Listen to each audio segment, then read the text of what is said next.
কাঠগোলাপ গাছটার নিচে সবুজ ঘাসের চাদর বিছানো।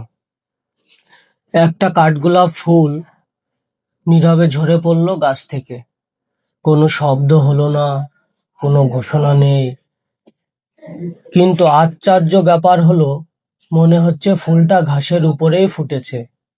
ফুলটার সৌন্দর্য জায়গা বদলালেও একটুও কমেনি, বরং অন্য এক রূপ ফুটে উঠেছে।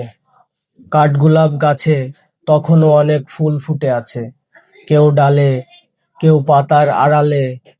গাছের ডালে থাকা ফুলগুলো বাতাসে দুলছে, আর নিচে সেই একা ফুলটাও নিজের মতো করে সৌন্দর্য ছড়িয়ে যাচ্ছে। তখন মনে হলো, যে দেবার সে সব স্থান থেকেই দিতে জানে। কেউ উঁচু ডাল থেকে সৌন্দর্য ছড়ায়, কেউ মাটির কাছাকাছি এসে দেয়।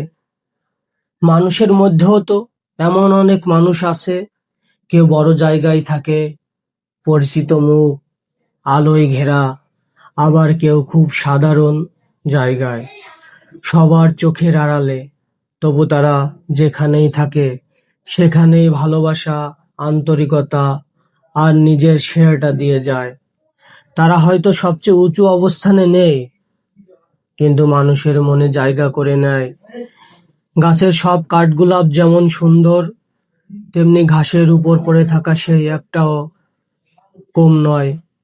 কারণ সৌন্দর্য কখনো অবস্থানে আটকে থাকে না। সে যেখানেই থাকুক না কেন, সেখান থেকেই মুগ্ধতা ছড়ায়। স্থান নয়, সৌন্দর্যের আসল ঠিকানা হলো নিজের ভেতর।